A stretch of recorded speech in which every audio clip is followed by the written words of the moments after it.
Dharmapriya financing company private limited. Ottapalam നഗരസഭയിൽ ഇക്കുറി UDF സ്വതന്ത്ര മുന്നണി സഖ്യം ഭരണം പിടിക്കുമെന്ന് Ottapalam block Congress president NK Jayarajan. Ottapalam നഗരസഭയിൽ ഇക്കുറി UDF സ്വതന്ത്ര മുന്നണി സഖ്യം ഭരണം പിടിക്കുമെന്ന് Ottapalam block Congress president NK Jayarajan. CPM നഗരസഭാ ഭരണത്തിനും സംസ്ഥാന കേന്ദ്ര ഭരണ മുരടിപ്പിനും ജനദ്രോഹ നയങ്ങൾക്കുമെതിരെയുള്ള വിധിയെഴുത്താണ് ഈ തെരഞ്ഞെടുപ്പ് എന്നും അദ്ദേഹം പറഞ്ഞു. ഒറ്റപ്പാലം നഗരസഭ ഇത്തവണ ഐക്യജനാധിപത്യ മുന്നണി സ്വതന്ത്ര മുന്നണി സഖ്യം ഭരിക്കാൻ പോവുകയാണ്. കേവല ഭൂരിപക്ഷത്തോടു കൂടി തന്നെ ഐക്യജനാധിപത്യ മുന്നണി നേതൃത്വം നൽകുന്ന സ്വതന്ത്ര മുന്നണി ഉൾപ്പെടെയുള്ള കക്ഷികളുടെ നേതൃത്വത്തിൽ ഭരണം നടത്താൻ പോകുന്ന വലിയ ഒരു സന്തോഷ വാർത്തയാണ് വരാൻ പോകുന്നത്. ഒറ്റപ്പാലം നഗരസഭ പ്രദേശത്ത് ഈ നഗരസഭാ ഭരണത്തിനെതിരായിട്ടും അതുപോലെ തന്നെ സംസ്ഥാന സർക്കാരിൻ്റെ ഭരണ മുരടിപ്പിനെതിരായും കേന്ദ്ര ഗവൺമെൻറ്റിൻ്റെ ജനദ്രോഹ നയങ്ങൾക്കെതിരായും വിധി എഴുതാൻ പോകുന്ന ഒരു തെരഞ്ഞെടുപ്പാണ് ഈ തെരഞ്ഞെടുപ്പ്. അതുകൊണ്ട് തന്നെ ഐക്യത്തോടു കൂടിയിട്ടുള്ള അച്ചടക്കത്തോടു കൂടിയിട്ടുള്ള വളരെ ഭംഗിയായ പ്രവർത്തന രീതികളുമായിട്ടാണ് ഐക്യജനാധിപത്യ മുന്നണി മുന്നോട്ട് പോയിക്കൊണ്ടിരിക്കുന്നത്. മുൻകാലങ്ങളിൽ അവതരിപ്പിച്ച പ്രകടന പത്രിക വീണ്ടും വീണ്ടും പലരും അവതരിപ്പിക്കുമ്പോഴും UDF ജനങ്ങൾക്കാവശ്യമായ കാര്യങ്ങൾ വാഗ്ദാനം ചെയ്തുകൊണ്ട് നടപ്പിലാക്കാൻ ഉദ്ദേശിക്കുന്നതാണ് പ്രകടന പത്രികയിൽ ഉൾപ്പെടുത്തിയിരിക്കുന്നതെന്നും NK ജയരാജൻ പറഞ്ഞു.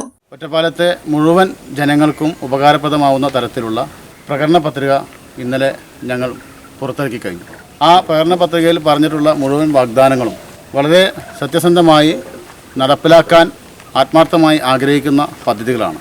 കഴിഞ്ഞ ദിവസം ഇവിടെ ചില ആളുകൾ അവതരിപ്പിച്ച പ്രകടന പത്രികയൊക്കെ മുൻകാലങ്ങളിൽ തയ്യാറാക്കിയിട്ടുള്ള അതേ പത്രിക അതേ കോപ്പി പുറത്തുവിടുകയാണ് ചെയ്തിട്ടുള്ളത്. ഒറ്റപ്പാലത്തിൻ്റെ സമഗ്രമായ വികസനം ലക്ഷ്യം വെച്ചുകൊണ്ടുള്ള ഞങ്ങളുടെ പ്രവർത്തനങ്ങളും ഒറ്റപ്പാലത്തിൻ്റെ സമഗ്ര വികസനം ആവശ്യപ്പെട്ടുകൊണ്ടുള്ള അല്ലെങ്കിൽ ലക്ഷ്യം വെച്ചുകൊണ്ടുള്ള ഒറ്റപ്പാലത്തുകാരുടെ ആവശ്യവും ഒന്നാവുന്ന തരത്തിലേക്കുള്ള ഒരു പ്രവർത്തനമാണ് നടന്നുകൊണ്ടിരിക്കുന്നത്. BJP നേതാക്കളുടെ കോൺഗ്രസിനെതിരെയുള്ള പരാമർശം തമാശയായി തോന്നിയതായും NK ജയരാജൻ പറഞ്ഞു. അതേസമയം ഒറ്റപ്പാലത്തെ ജനത ഇനിയും പറ്റിക്കപ്പെടാൻ CPMന് വോട്ട് നൽകില്ല എന്നും ഒറ്റപ്പാലത്തിന്റെ വികസനത്തിന് UDF ജയിക്കണമെന്നും അദ്ദേഹം കൂട്ടിച്ചേർത്തു. BJPയെ സംബന്ധിച്ചിടത്തോളം BJPയുടെ നേതാക്കന്മാർ സൂചിപ്പിക്കുകയുണ്ടായി, കോൺഗ്രസ് ഇവിടെ ചിത്രത്തിലില്ല എന്ന രീതിയിലൊക്കെ.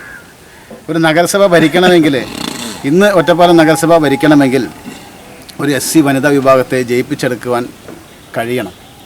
അതിനുള്ള കെൽപ്പ് പോലും ഇല്ലാത്ത BJP എങ്ങനെ ഒറ്റപ്പാലം ഭരിക്കുമെന്നാണ് ഞങ്ങൾ ചിന്തിക്കുന്നത്. വളരെ കോമഡി ആയിട്ടാണ് BJPയുടെ നേതാക്കന്മാരുടെ പ്രസ്താവനകൾ ഞങ്ങൾക്ക് സ്വീകരിക്കാൻ സാധിച്ചിട്ടുള്ളത്.